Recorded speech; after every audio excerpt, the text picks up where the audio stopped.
Olá! O Nesp Notícias desta terça-feira destaca os assuntos discutidos pelos vereadores na sessão da Câmara de ontem. Licitação das obras da estação de esgoto e problemas na saúde pública voltam a ser debatidos na tribuna. Instituto de Pesos e Medidas fiscaliza produtos veterinários.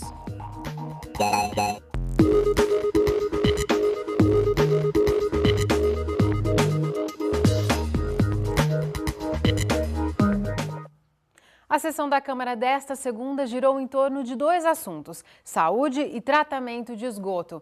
No caso da estação de tratamento, a novidade é que a licitação deve ser publicada novamente no Diário Oficial na próxima quinta-feira. Você acompanhou aqui no Nesp Notícias que a abertura dos envelopes da licitação da estação de tratamento de esgoto foi cancelada na semana passada. Uma das empresas participantes contestou os critérios da seleção junto ao Tribunal de Contas do Estado. Mas, segundo o vereador Marquinho da Diversidade, uma comissão municipal esteve no tribunal para dar esclarecimentos. Uma equipe do governo municipal esteve em São Paulo conversando com o pessoal do Tribunal de Contas do Estado, explicando que tinha um recurso da prefeitura lá para eles analisarem, que já estava inclusive acatando muitos apontamentos do Tribunal de Contas. O pessoal analisou esse recurso e deferiu, ou seja, será republicado o edital de chamamento agora na próxima quinta-feira. Mas mesmo antes de ser construída, a estação já está gerando discussão na Câmara. Os vereadores se dividem quanto à destinação do Fundo Municipal de Esgoto. Os cerca de 40 milhões arrecadados deveriam ser usados nas obras. No entanto, o município conseguiu uma verba do governo federal para a construção e agora a intenção é que o fundo seja utilizado para manter a estação. O problema é que, num curto espaço de tempo, todo o dinheiro do fundo seria utilizado, já que o custo de manutenção é de aproximadamente R$ 4 milhões mensais. Na opinião do vereador Moisés Rossi, o dinheiro deveria ser utilizado em obras de captação de água na cidade, mas essa é uma decisão que deve ser feita em conjunto pelos vereadores. A Câmara Municipal vai ter que votar a respeito da mudança de destinação desse dinheiro. Então, nós estaremos participando dessa mudança, sim, e fiscalizando de forma que o dinheiro seja usado para o benefício geral da população. Resolver um problema simples. Já no que diz respeito à saúde, os vereadores mais uma vez debaterão sobre a falta de médico nas unidades de urgência e emergência. Uma reunião foi realizada na manhã desta segunda-feira entre o prefeito, o secretário municipal de saúde e representantes da classe médica. A vereadora Thelma Gobi esteve presente. Segundo ela, os médicos reivindicam melhores condições de trabalho. Deixaram bem claro para o prefeito que a questão pecuniária é uma questão secundária, terciária. Eles querem condições de trabalho, eles querem que se procure o que está acontecendo para se suprir o número de profissionais que está faltando no município de Bauru. E deixa um questionamento ao executivo. Como é que você abre uma série de concursos e por que você não consegue atrair? Então é essa reflexão que o executivo tem que fazer. Eu abro, as pessoas vêm, passam no concurso, alguns nem tomam posse e os que tomam posse depois pedem exoneração. Então tem que ter uma reflexão profunda do que está acontecendo. O que acontece que eu não consigo agregar esses profissionais na cidade de Bauru? Também ontem foi aprovado o projeto de lei que autoriza que médicos do programa Mais Médicos cumpram plantões nas unidades de pronto atendimento. A medida foi tomada como possível solução para o problema que a Secretaria de Saúde enfrenta para fechar as escalas das UPAs nos fins de semana e feriados. O projeto que proíbe o uso de aparelhos sonoros em ônibus do transporte coletivo e o que disciplina o uso de calçadas foram adiados. Já a proposta que cria a política municipal da pessoa idosa voltou para a Comissão de Justiça da Câmara para ser reanalisada.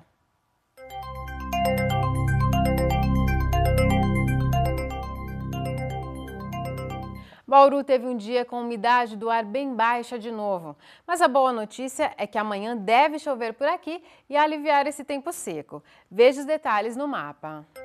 Terça-feira ensolarada em todo o estado de São Paulo. Nesta quarta, uma frente fria se aproxima e traz chuva para todas as regiões, com exceção do extremo norte. A temperatura vai voltar a cair, principalmente na quinta-feira. Bauru também deve ter chuva amanhã. As chances são maiores no período da tarde. Agora a umidade do ar é baixa, de apenas 21%. Temos ventos de brisa a 7 km por hora. Hoje esquentou bastante ao longo do dia. A mínima foi de 18 graus, mas agora à tarde a temperatura bateu em 32. Amanhã, a mínima prevista é de 16 e a máxima não deve passar dos 24 graus. A gente segue agora para um rápido intervalo e na sequência você vai ver que um projeto social ensina crianças a jogar tênis. E também no próximo bloco, produtos veterinários passam por fiscalização. 33% apresentaram problemas. O Nesp Notícias volta já já.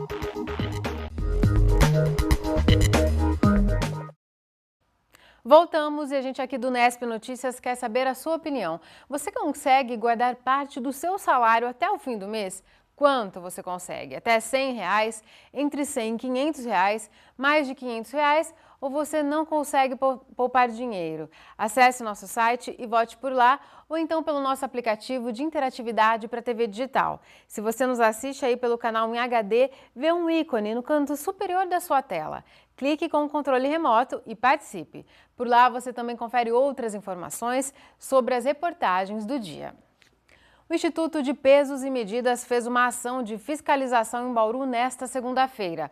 O alvo dessa vez foram produtos veterinários, incluindo aqueles usados por animais domésticos. A operação feita pelo IPEM nesta segunda é chamada de Bicho Bom. Segundo o Instituto, ela abrange produtos nacionais importados. São verificados itens como tapete higiênico, shampoo, vermicida, rações, pomada e alimentos em tiras. Uma das etapas é a medição. No caso dos tapetes, é analisado se o tamanho de cada um é o mesmo informado na embalagem, para saber se consumidores não são lesados na hora da compra. Todos os produtos, na verdade, eles foram coletados nos pontos de venda e estão sendo analisados com relação à quantidade fornecida em cada embalagem. Ou seja, um pacote de ração, por exemplo, indica ali que tem 5 quilogramas. Nós, então, os fiscais, eles fazem um exame quantitativo e verificam se, de fato, o consumidor está adquirindo 5 quilogramas, ou seja, paga-se por 5 quilos, leva os 5 quilos para casa. Tem produtos que têm as suas medidas com relação à dimensão, tapetes para cães, gatos. Todos esses produtos, então, são analisados com relação à quantidade indicada nas embalagens. A preocupação com quantidade tem fundamento. O mercado de produtos para animais de estimação do Brasil é o segundo maior do mundo, atrás dos Estados Unidos. Segundo a Associação Brasileira da Indústria dessas mercadorias, o mercado deve aumentar 8% em 2014. No ano anterior, o faturamento foi de 15 bilhões de reais, 7% acima de 2012.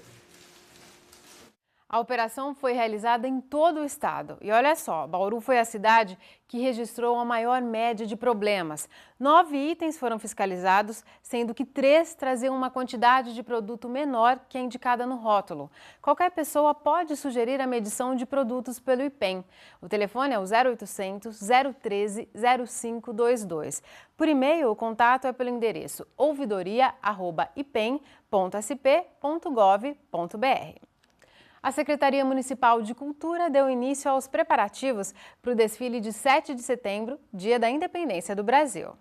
As entidades e organizações interessadas em participar do desfile podem fazer as inscrições aqui na Secretaria Municipal de Cultura até o dia 22 de agosto. O horário de funcionamento é das 9 da manhã ao meio-dia e da 1 às 5 da tarde. Quem preferir também pode enviar as inscrições por e-mail. O endereço é cultura@bauru.sp.gov.br. Outras informações estão disponíveis no site da Prefeitura ou então por telefone 3235-1072. Leire Bevilacqua para o Nesp Notícias.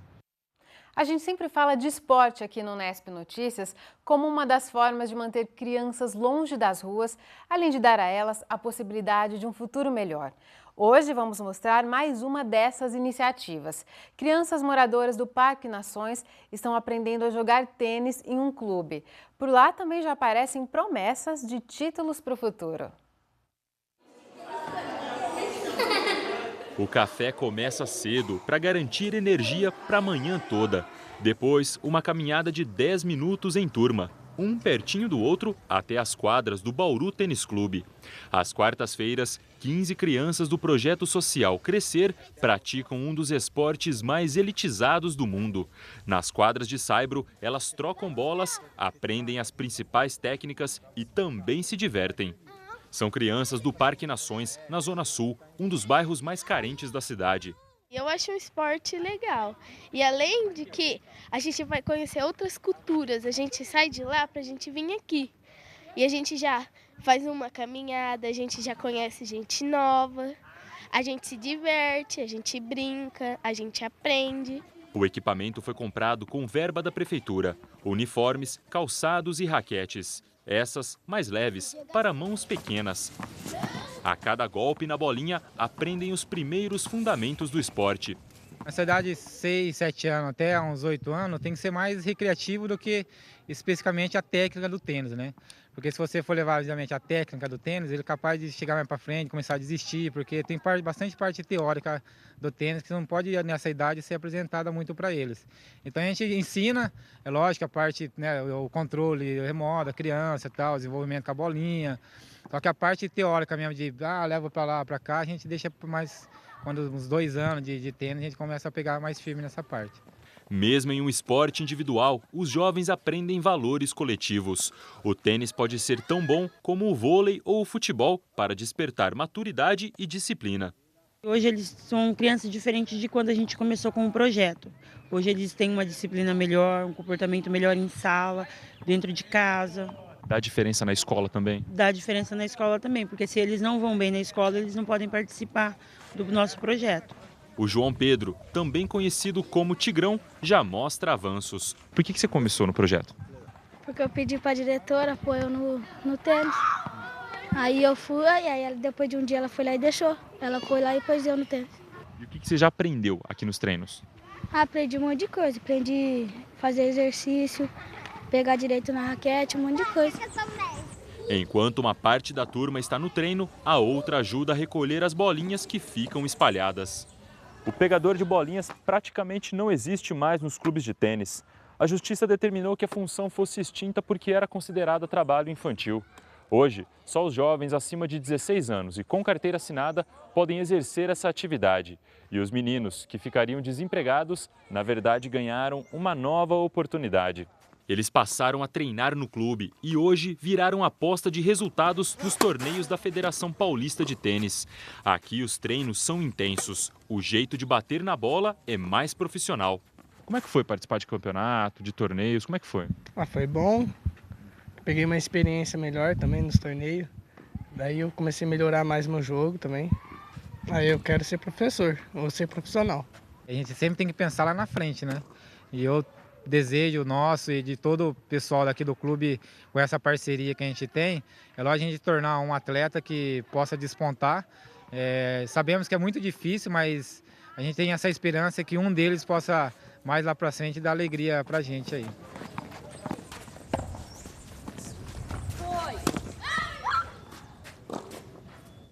Além de aulas do esporte, o projeto Crescer tem outras atividades que precisam de ajuda.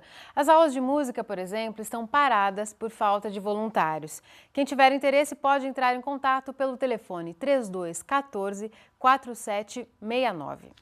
E ainda sobre esporte, no próximo domingo, o Bauru recebe pela 7ª vez seguida o Circuito de Longevidade. O evento, que tem como objetivo estimular a prática de exercícios físicos, conta com uma caminhada de 3 quilômetros e uma corrida de 6. A largada será às 8 horas da manhã e deve contar com a participação de 3.000 pessoas. As inscrições vão até amanhã e devem ser feitas pela internet. No dia da prova, os inscritos vão poder fazer uma avaliação física de graça. Mais um rápido intervalo e logo depois vamos falar com a professora Cíntia Ariose sobre qualidade do ensino público. Fique com a gente, o Nesp Notícias volta já já. A gente fala agora sobre qualidade do ensino. O programa de pós-graduação em educação da Unesp, em Presidente Prudente, realiza nesta semana o 3º seminário Melhoria da Escola Pública. O tema deste ano é o papel do professor e condições de trabalho.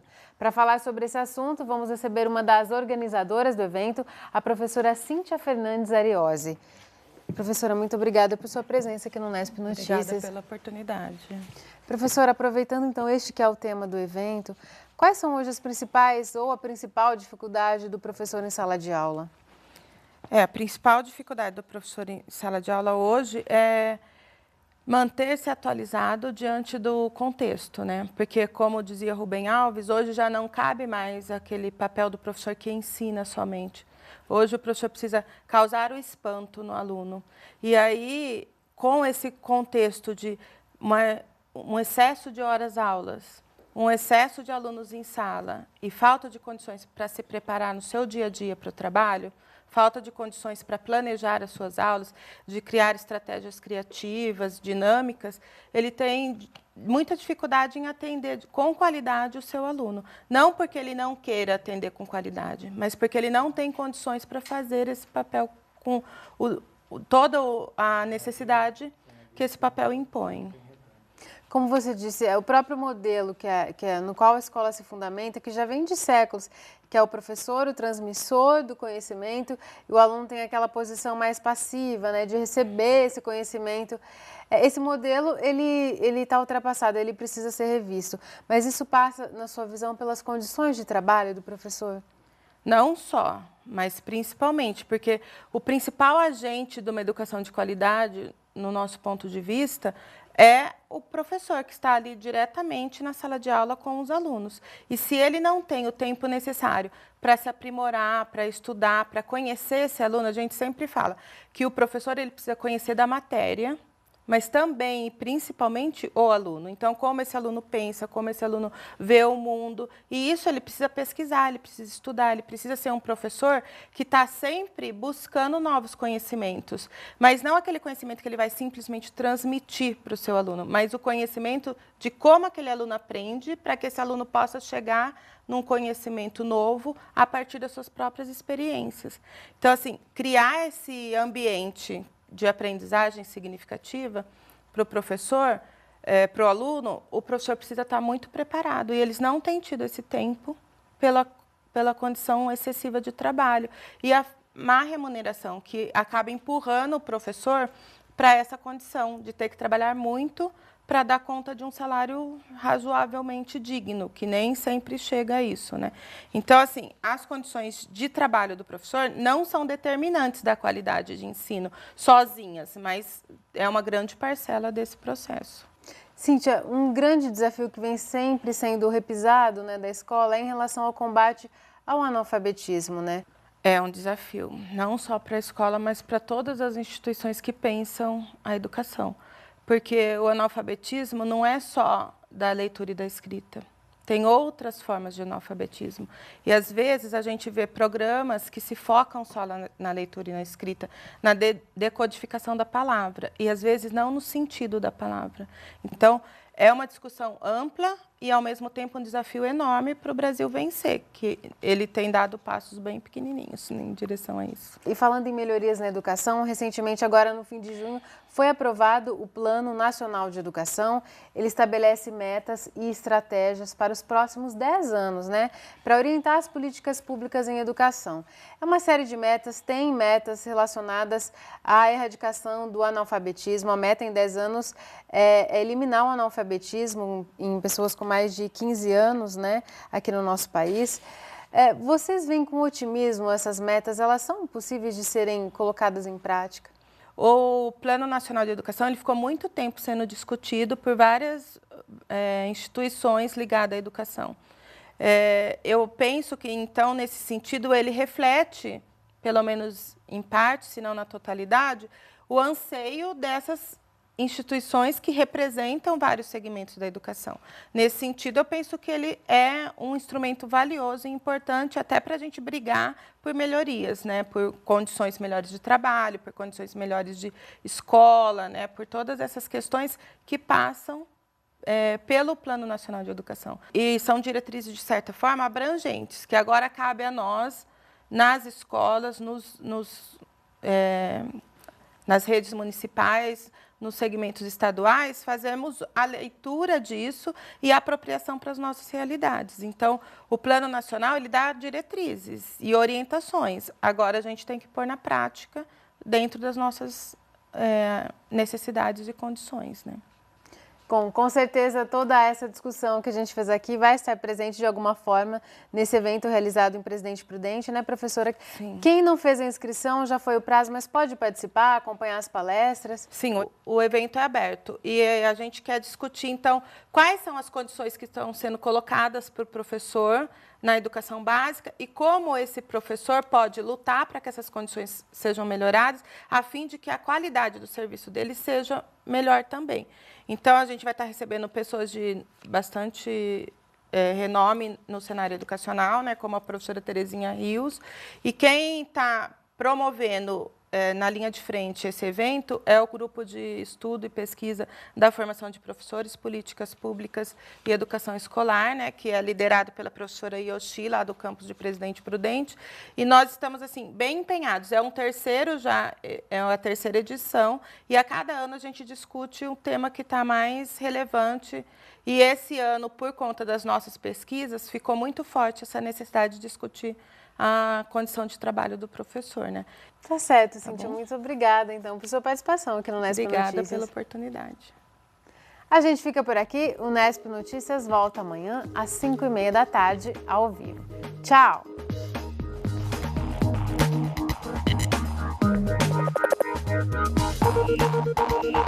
Thank you.